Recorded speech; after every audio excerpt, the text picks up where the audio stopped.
Sveiki visi sugrįžę arba pirmąjį kartą aplankę mano Taro Rojus kanalą. Ir šiandien pas jūs grįžtu su tokiu, sakyčiau, labai įdomiu ateities skaitimu. Pažvelgsim, į kokį naują gyvenimo etapą jūs įžengėt.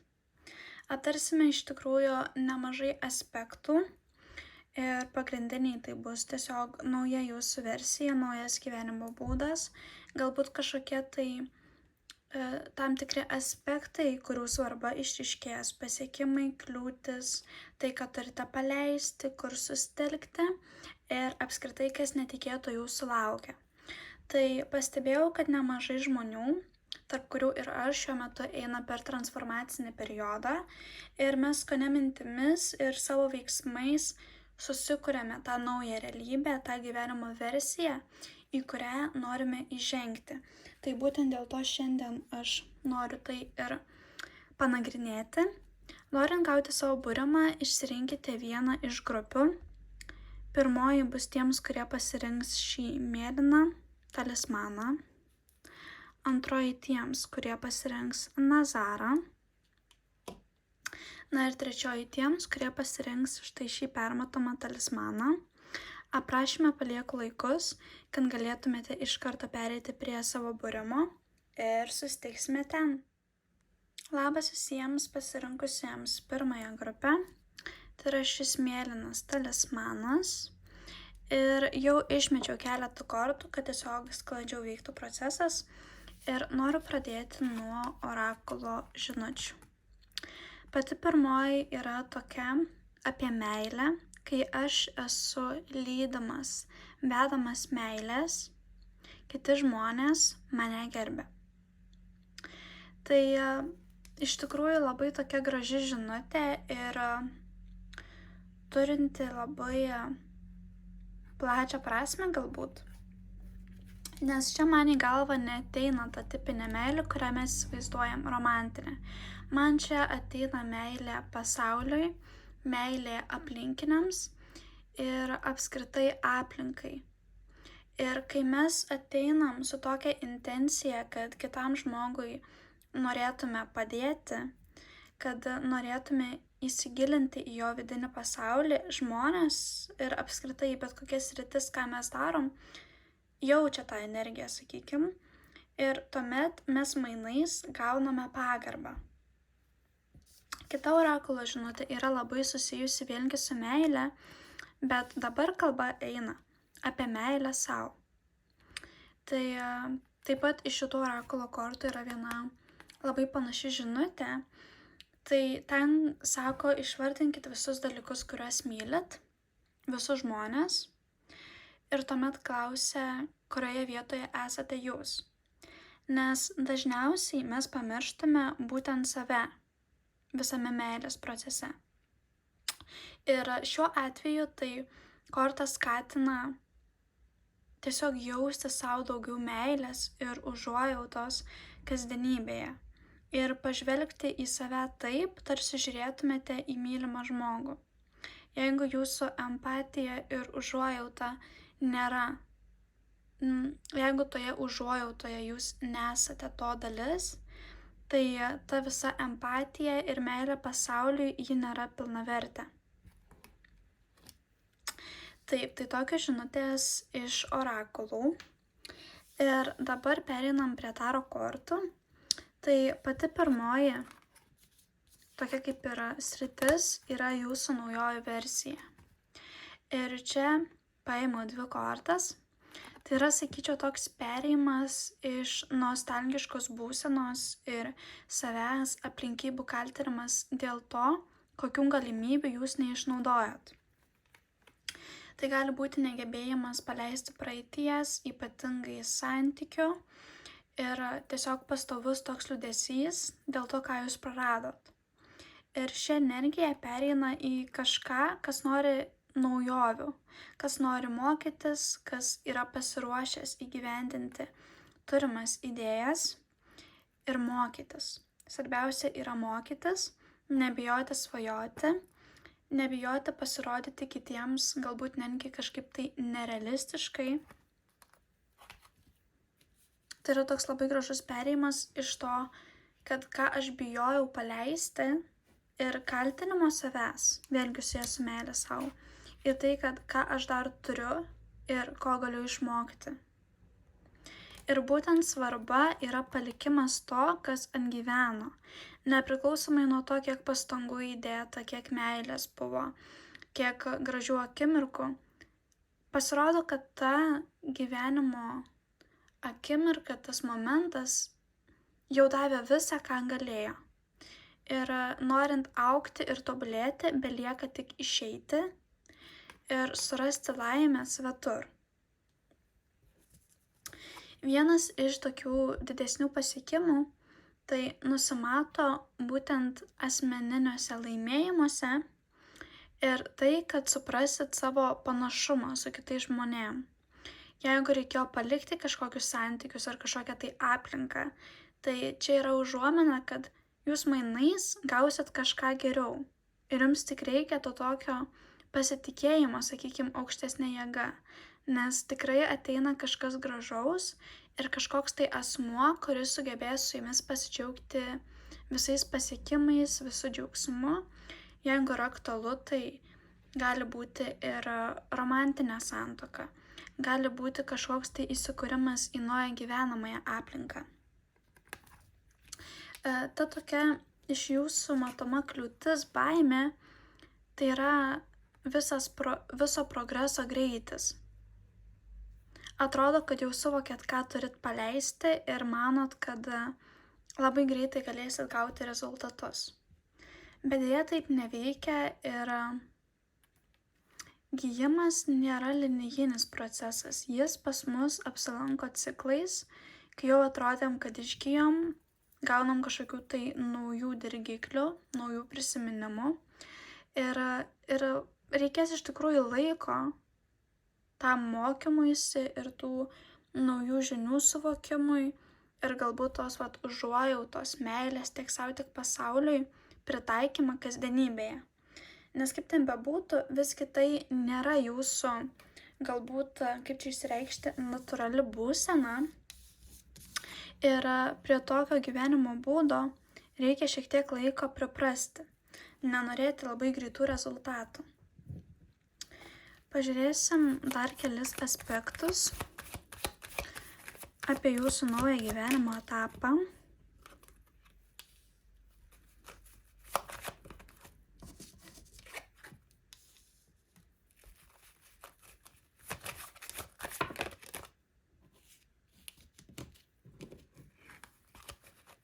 Labai daug noriu jums kortų iškristi, kai mintise paklausiau, ko galite netikėto patirti.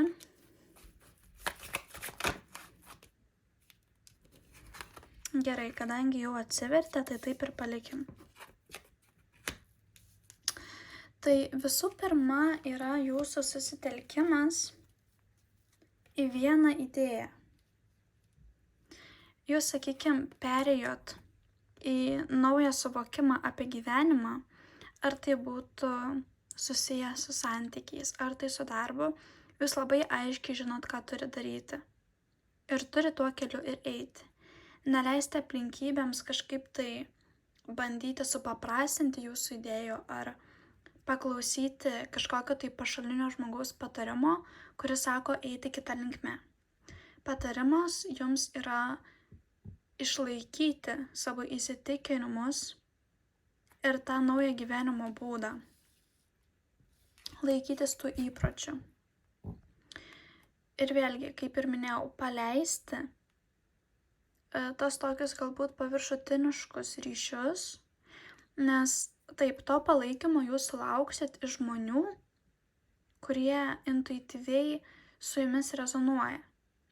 Bet tie kiti, kurie tiesiog nori linksmai praleisti laiką, ar kad būtumėt panašus, kad tiesiog ryšys, kuris yra pastatytas ant netvirtų pamatų, ant noro tiesiog rezonuoti ir eiti per tas pačias kliūtis, kažkokie tai dideli socialiniai renginiai, galbūt netgi, sakykime, nesveiki įpročiai, kas susijęs su šventėmis, su alkoholiu ir panašiai, to privengti ir atsirinkti žmones, kurie iš tikrųjų nori, kad jūs augtumėt. Nes čia yra toks momentas, kai galit išaugti tam tikrus asmenis, nes nebesutampa prioritetai. Ir kas jūsų gyvenime yra netikėta, ko galit laukti, tai yra visai kitoks savęs suvokimas. Tai, kaip jūs save matot, kaip jūs save pateikėt per stilių, per grožį, per saviraišką, kūrybą, tai atrodo, kad iš vienos pusės viskas tarsi sugriūva, jūs nebežinot, kuo iš tikrųjų esat. Bet tuomet ateina ta tokia energetika, kad jūs išeinat iš tos energijos, jūs surandat balansą ir galbūt kažkokį bendrą mintį arba savo dualizmą. Ir suprantat, kad tai, kokia ar koks jūs buvot, nėra galutinė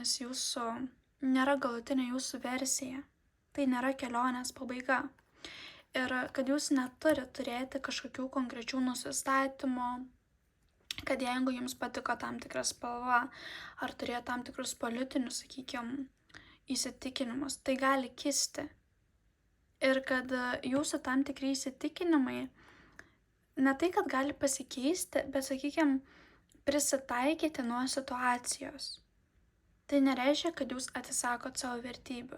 Tai reiškia, kad jūs labai logiškai įvertinat būtent konkrečią situaciją.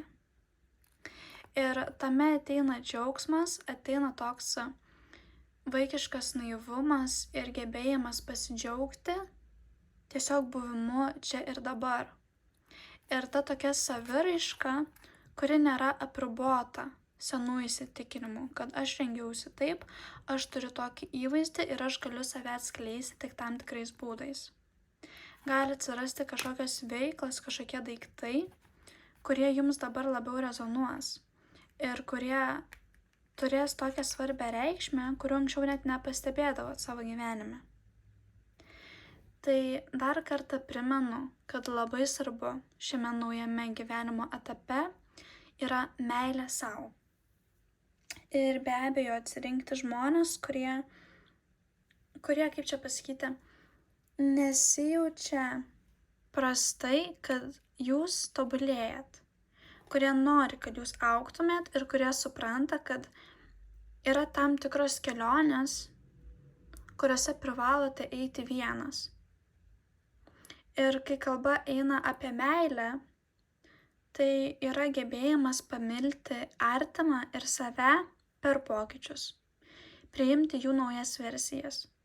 Taip, mes galime suprasti, kad jie pasikeitė, mes galime juos priimti, juos užjausti ir panašiai, bet giliai širdyje mes jaučiame, ar mes dar turime kažką bendrą, ar jau davėme visą, ką galėjome ir nebegalime priimti vienas kito naujų versijų. Tokiu būdu reikia išeiti. Tai tokia žinutė jums. Tikiuosi, kad buvo naudinga.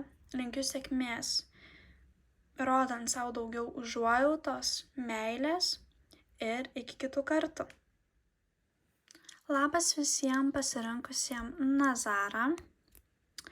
Ir šį skaitimą pradėsim su jau keletų išmestų kortų, kad tiesiog greičiau ir sklandžiau vyktų procesas. Ir pradėsim nuo žinučių orakulo. Taip, tai pati pirmoji yra tokia kaip ir afirmacija. Ir aš gal perfrazuosiu. Tai yra poreikis ramybei. Ramybei ir tokiam, sakykime, periodui, kai niekur nereikia skubėti, kai nieko nereikia daryti. Tai yra toks stebėjimo periodas, kai jūs patys labai daug nejudat, labai nepriima tokių sprendimų kardinalių, bet tiesiog atsitraukiat ir stebit ir išgirstat tiesą, ką kiti žmonės turi pasakyti, ką kalba gamta, ką sako vidinis aš. Ir žiūrint ir šiek tiek į taro kortas, tai nenoriu išbėgti įvykiams už akių, bet tiesiog labai rezonuos šitą vietą, kad aš būnu ramus ir tiesa ateina ir aš jaučiuosi saugiai. Net jeigu ta tiesa yra nemaloni ar negera ir susijusi su manimi kažkaip karmiškai. Bet kai kuriems iš jūsų tai gali būti tiesiog toks dalykas, kad ką man turi pasakyti aplinka ir tas poreikis sustoti, patylėti ir išgirsti. Pastebėti ženklus, pastebėti kituose save ir tam tikrus procesus, per kuriuos einat. Kita žinutė tai yra, kad aš paskutinį kartą laisvai šokau. Tai čia yra kalba nebūtinai apie šokį, bet apie visas veiklas, kai jūs nevaržomai save atskleidžiat. Žinoma, šokis, sportas, prasitampimai yra puikus būdas atsikratyti kažkokių tai užspaustų emocijų ir vėlgi ta tokia nebaimė tiesiog pasirodyti ir atsiskleisti prieš kitus žmones. Ypatingai jeigu tam tikra praktika, per kurią jūs norit savo jausmus išreikšti, nėra jūsų komforto zonai. Taip, ir dabar pereinam šiek tiek jau prie taro kortų. Jūsų nauja versija yra apibūdinama imperatorės korta. Tai yra kūryba, motinystė, moteriška energija, gamtos svarba, gebėjimas kurti iš visiškai atskirų ingredientų, komponentų. Tai yra, kai jūs pamatot atskirus dalykus ir sudedat į bendrą paveikslą ir sukuriat kažką labai gražaus. Tai yra meilė, švelnumas ir jautimasis tvirtai tame, kokia ar koks esat emocionalus ir kaip giliai mato dalykus. Tai čia yra tokia jūsų nauja versija. Ir tai itin išryškės šitoj situacijoje, apie kurią aš jau kalbėjau nagrinėdama orakulo kortas. Tai yra kažkoks tai galbūt tiesos išsiaiškinimas, galbūt karminis periodas, galbūt lygybė. Ir žinot, gali tai gąsdinti kažkokiu tai būdu. Kitiems tai yra galbūt ne tokiam giliam dvasiniam lygmenį, galbūt tai yra tiesiog pokalbiai su artimu žmogumi ir pastebėjimai, kad jūs neįdeda tiek pastangų, kiek tas kitas asmuo. Kitiems tai yra kažkokie teisiniai reikalai, kitiems tai yra poreikis atsirinkti prioritetus ir, sakykime, kažkokia situacija, kur jūs jautėtės saugiai, patogiai ir nebuvo poreikio to taisyti. Ir dabar ateina toks laikotarpis, kai viskas išlenda į šviesą ir reikia pripažinti savo klaidas, reikia pripažinti, kad ten, kur esat, nėra tinkamiausia vieta, bet jūs tai priimat su tokia ramybė ir su tokia pagarba tiek savo, tiek kitiems. Jūs tiesiog atrodo, noris pasakyti, einat į paskutinį teismą be baimės. Netgi ir žinodami, kad galbūt kažką padarėt ne taip. Nes jūs esate tokioje energijoje, kai jūs sugebat pripažinti savo klaidas ir jaučiatės tvirtai tame, kur esate dabar. Ir jūs žinot, kad tas dalykas turėjo anksčiau ar vėliau išaiškėti, ar tiesiog ateiti periodas, kai reikia to pokyčio, nes ilgiau taip tęstis negali. Kad tai buvo tik trumpalaikis komfortas. Taip. Tai tokia kaip ir svarbus dalykas pas jūs yra tas kritikos priėmimas. Ir čia yra kaip ir paskutinis išbandymas iki to pilno išsilaisvinimo. Tik matau tokią kliūtį, labai labai įdomią. Tai yra susijusia su jūsų vertybėm.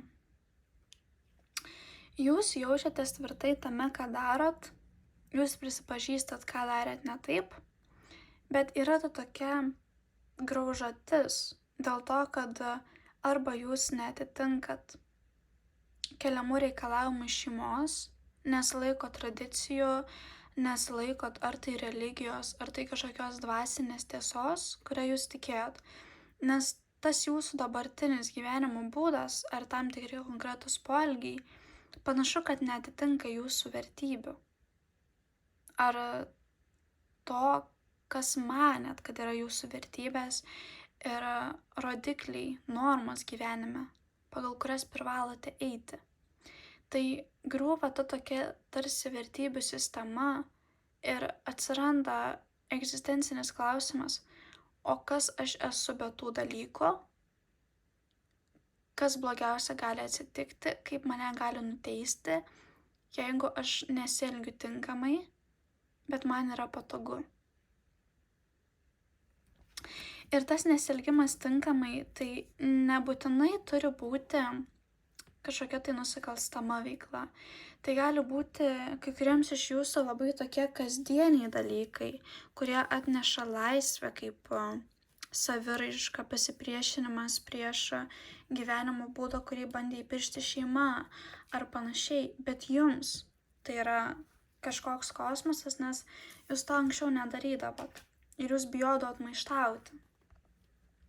O dabar jūs maištaujat, bet taip labai subtiliai ir labai saugiai. Dar pažiūrėsim kelis aspektus apie jūsų naują gyvenimo etapą, ką turi pasakyti kortos.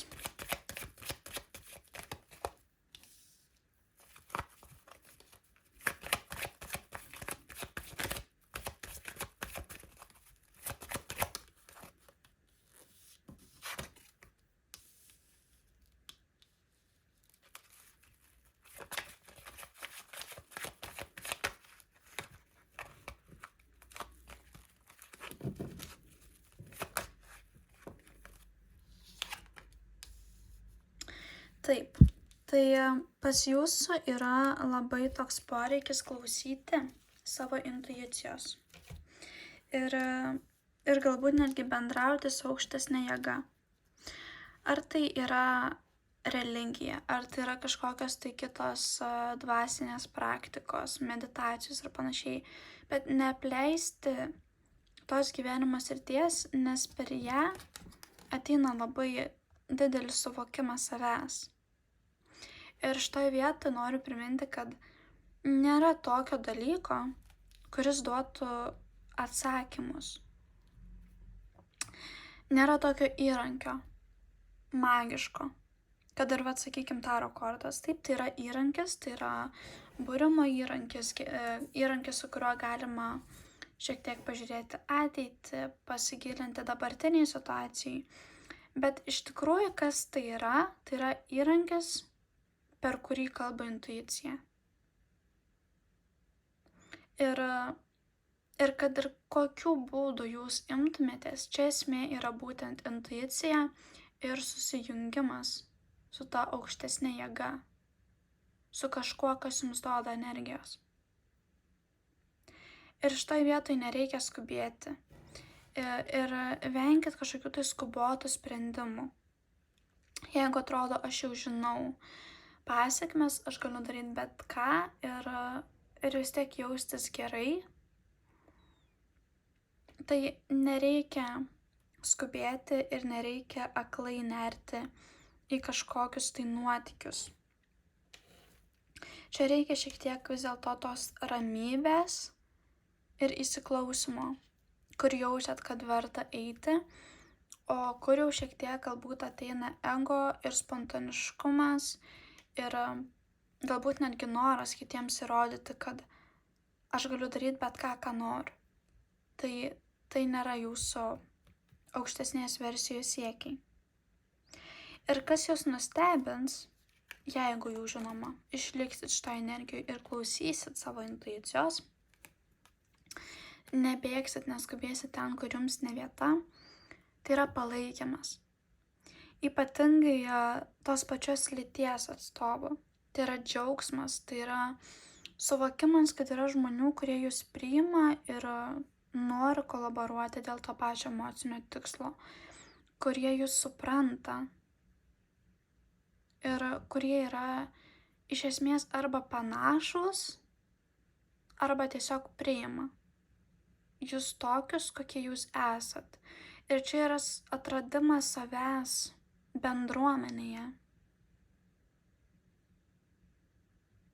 Ir galbūt netgi supratimas, kad buvimas savimi ir buvimas sąmoningu yra didžiausias turtas ir aukščiausia paskirtis, ką jūs gali duoti. Kad šitoj vietoj nėra rolių. Ką jūs turit suteikti, kaip turit save pateikti kitiems žmonėm. Nėra taip, kad, sakykime, jūs susitinkat, ar tai su draugais, ar tai kažkokiam renginį dalyvaujat, ir kad jūs turit rolę, sakykime, organizuoti renginį, ar ten kažkokią tai kalbą duoti. Tai nėra taip, kad jūs esate draugė, kuri visus, ar draugas, kuris visus linksmina.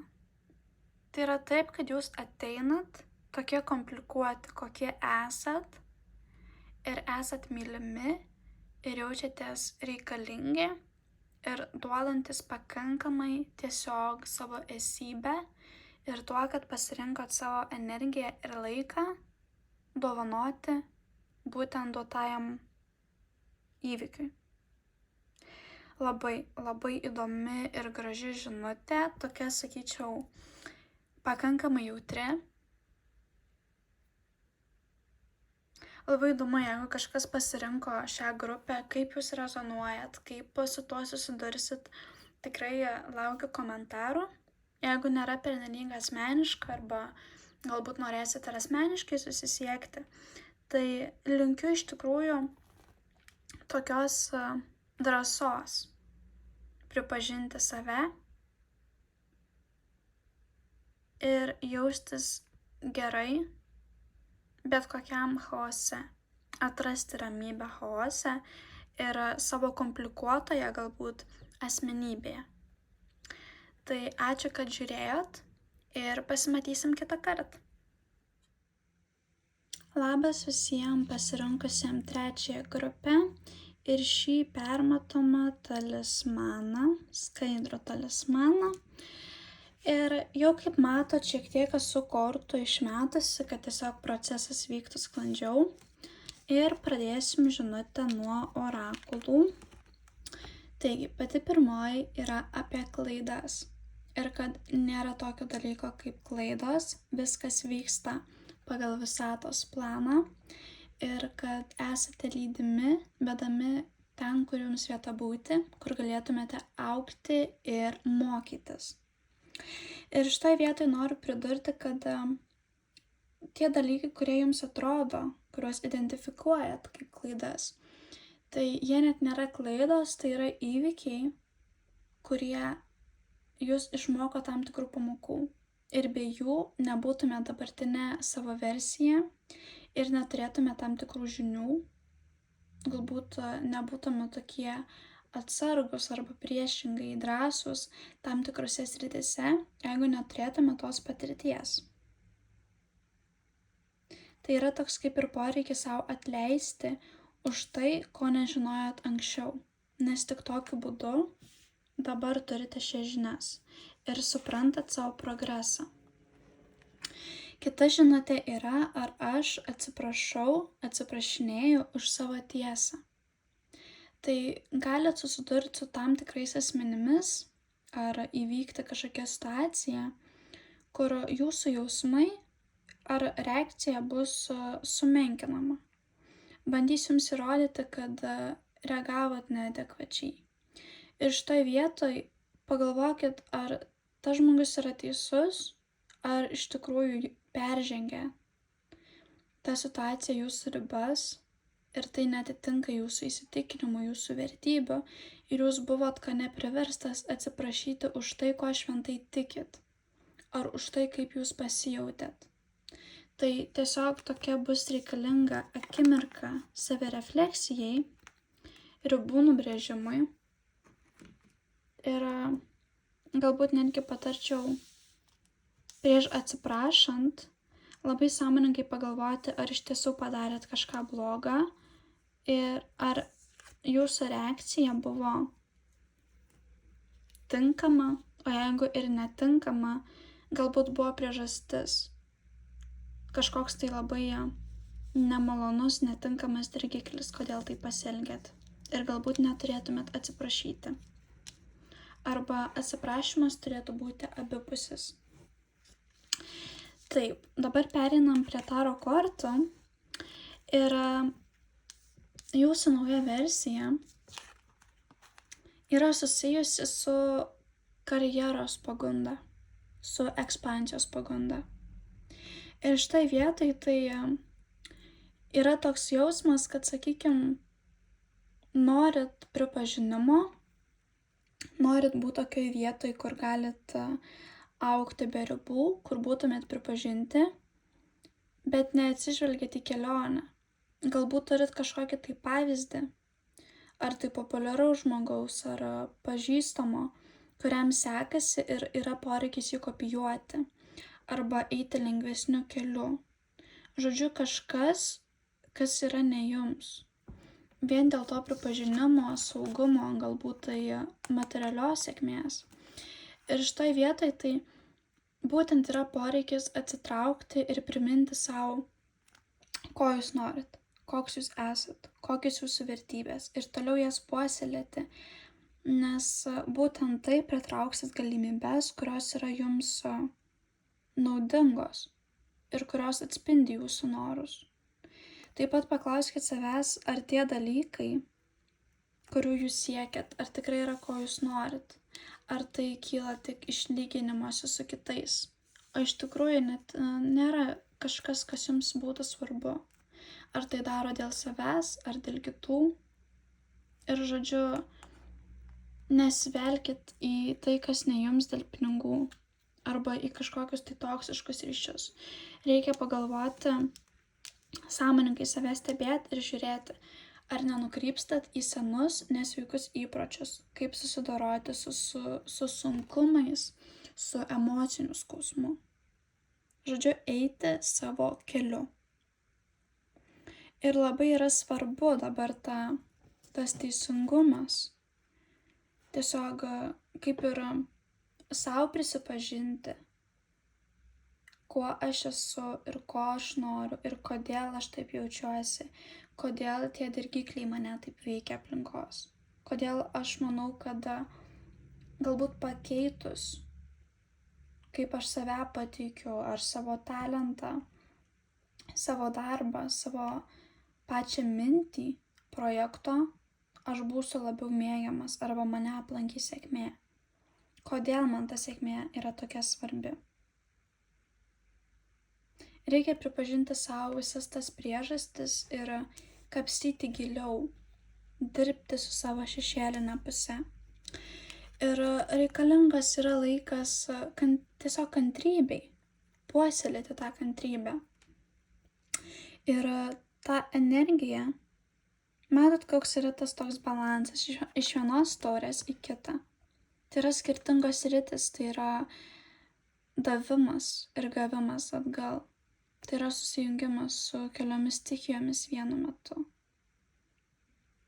Tai yra suvokimas, kad aš darau, ką aš noriu, kas man patinka ir aš gausiu, ko man reikia. Tai yra natūralus prigimtinis saiko pojūtis. Tai yra gebėjimas suderinti skirtingas sritis ir žinoti, kad ateis laikas, kai gausiu sunkaus darbo vaisius.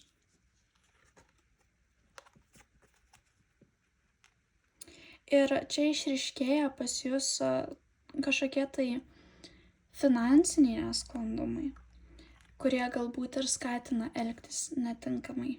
Turėjot vertybę, žinojot, kur einat, kokią žinutę norit perduoti visuomeniai, ar kaip savo paslaugomis būtumėt naudingi.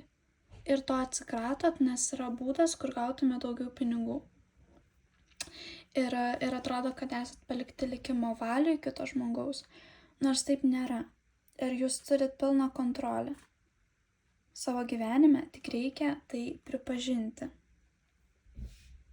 Tai čia yra tokia kaip yra kliūtis, tie ribojantis įsitikinimai. Ir tas mąstymas, kad galbūt neišeisiu, galbūt negausiu pagalbos, ir turiu griebtis kone paskutinio šiaudo. Tai čia taip nėra, čia nėra ko skubėti. Ir tikrai yra įmanoma pasiekti tą harmoniją, apie kurią kalbėjau. Taip, dar kelias kortas jums ištrauksim, išmesim, kad papildyti norima jums perduoti žinutę.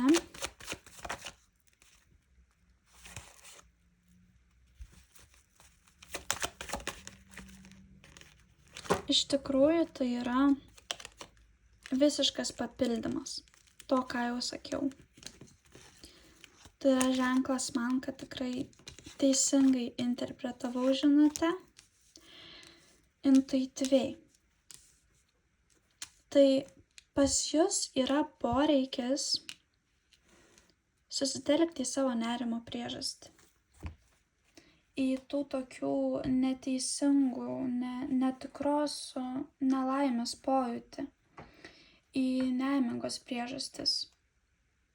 Gali būti, kad turit nemažai susikaupusių emocijų ir verkiat. Ypatingai naktis yra toks periodas, sakykime, emocionalus jums. Tai tiesiog giliau kapstyti, kodėl aš noriu tų dalykų, kodėl aš verčiau išsižadėčiau to, kas man sekasi ir kas man patinka dėl pinigų ar dėl pripažinimo. Ir šitoj vietoj yra būtent poreikis paleisti tą piniginę sėkmę, tą norą prabangos, nes tai nėra jūsų tikslas. Tai nėra dėl ko jūs pradėjote dabartinę veiklą ar dėl ko jūs laikotės vertybių savo gyvenime. Tas savarankiškumas ir tie turtai, tai kalba jūsų ego.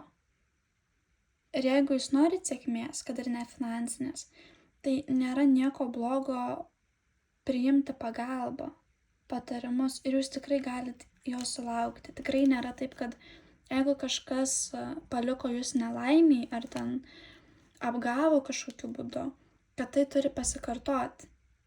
Ir kai ateis tas suvokimas, kad tai yra sena istorija, ir dabar, kaip ir minėjau, yra naujas etapas, tai ateis labai toks džiaugsmas ir naivumas ir vidinio vaiko gydymas ir džiaugimasis kasdieniais dalykais ir tiesiog jūsų reakcijos bus visai kitokios. Pirminis nusistatymas bus pozityvus. Ir kai tikimės gero, kai priimam kaip faktą, kad viskas, kas vyksta, yra ne tai, kad man įvyksta, tai vyksta dėl manęs, mano geroviai. Tai mes tai ir pritraukiam. Tai yra toks lengvumo pojūtis. Tai yra gyvenimas šia diena. Ir tai yra gebėjimas pasitikėti vėl tiek savimi, tiek kitais. Ir džiaugtis tuo, kaip galit save išreikšti. Tai tokia žinutė trečiai grupiai. Tikiuosi, kad buvo naudinga. Linkiu nepasiduoti pagundoms ir eiti tuo keliu, kuris yra artimas širdžiai, kuris susijęs su jūsų sielos misija. Ir iki kitų kartų.